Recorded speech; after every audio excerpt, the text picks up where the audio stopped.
We are 22 members in the Sri Lankan Parliament, out of 23 members from the Northeast Province. And we are specifically representing the Tamil people in Sri Lanka. So many Tamil people were abducted from the Northeast Province, even from Colombo. So many journalists have been killed. They are threatening even the parliamentarians not to open their mouth. Do you feel under threat? Definitely, we everybody, all the Tamil parliamentarians are under threat.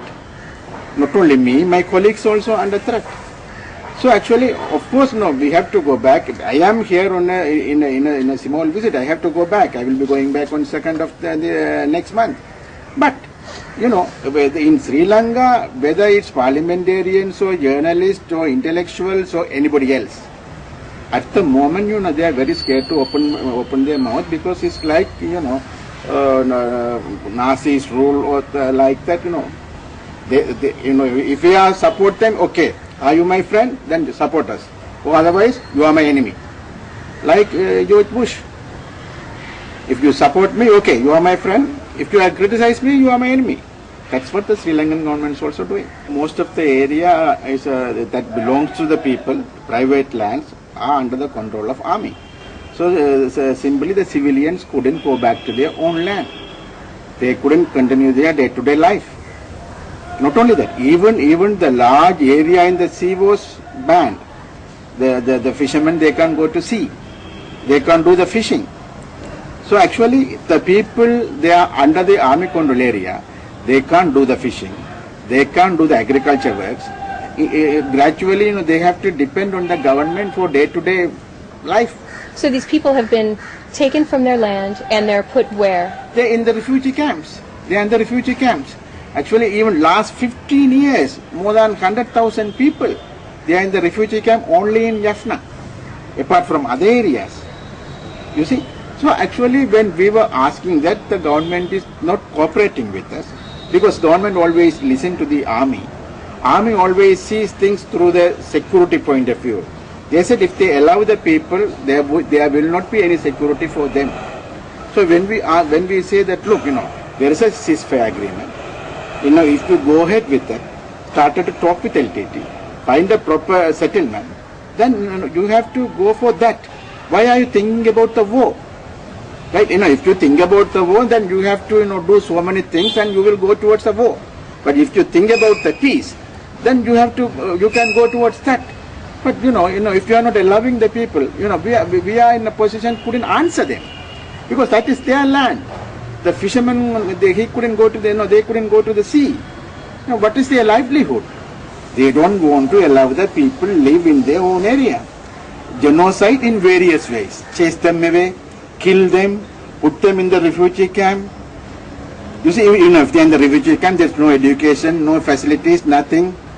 You know, end of the day, what will happen? They will assimilate with the Sinhalese. This is what Sri Lankan government wants. Sri Lankan government wants to establish as a, single ethno country. They want to establish the single Buddhist supremacy across the Sri Lankan state. This is what they want. This is why basically they started the war. In fact, they want to continue this war. In the place called Vavuniya, there are 3 camps under the control of army. It's all, you know, looked after by army. Even the parliamentarians or the people's representative, even they can't enter. It's like a detention camps. Once you go there, the people can't go out. What do you mean they can't go out? Because the army will not allow them to go out for whatever any purpose. They have to be within the camp. It's like a detention camp. No, without the permission of the army, you can't go out. The army will not give you the permission.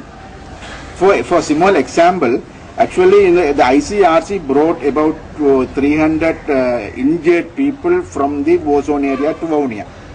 200 injured people, and say about 110 or 120 people, they were supposed to look after these injured people. The 5-year-old child, 8-year-old child, they lost their hands, lost their legs.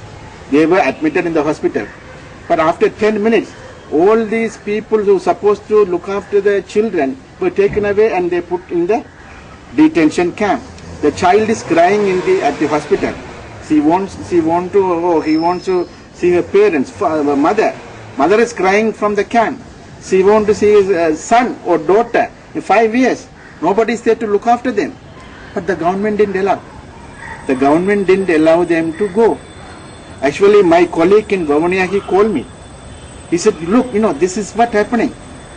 The army is not allowing, the parents to go to the hospital and see the children. Do something.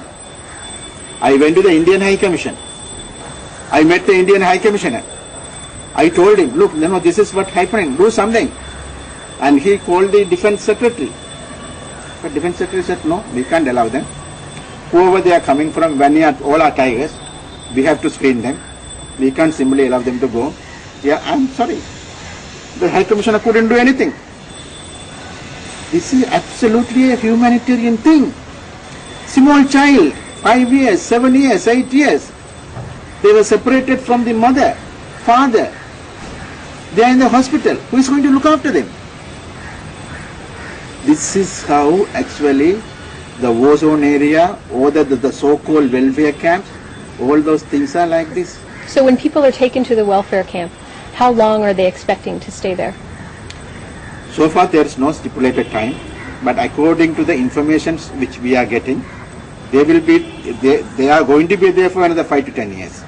They are not going to allow them to resettle. They are, taken some areas, about 1,000 hectares. They are going to put up small huts and they are going to keep the people over there. And not only that, there are youngsters, more than 150 youngsters, so far taken by the army or the investigation units, and nobody knows where they are.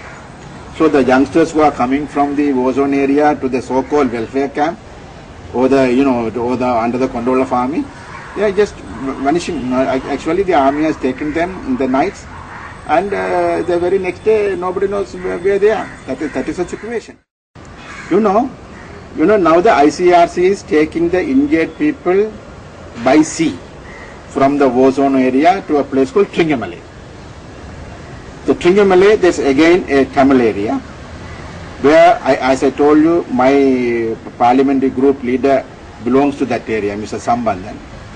He contacted the doctor and he said, I want to come and meet the injured people because he is an elected representative from that area. The doctor said, well and good, you can come and meet the people, so there's no problem. Then he informed the police because as a parliamentarian, he is having a security risk. He informed the police.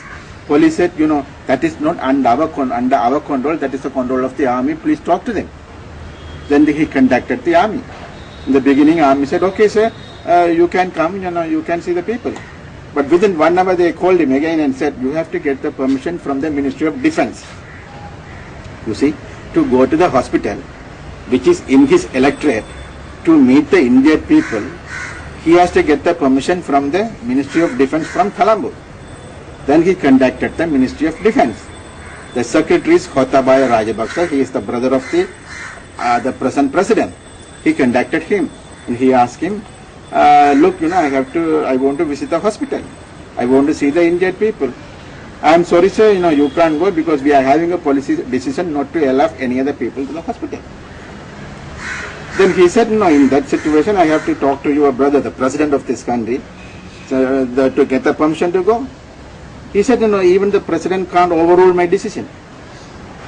The defense secretary says, even the president can't overrule my decision.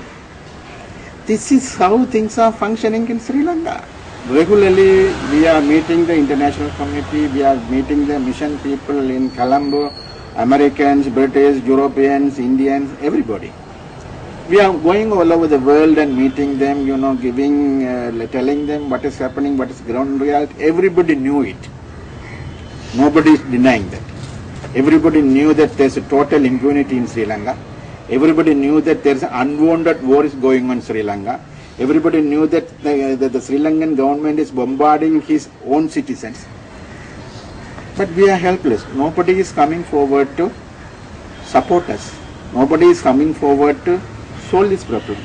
They are seeing the Sri Lankan government as a state.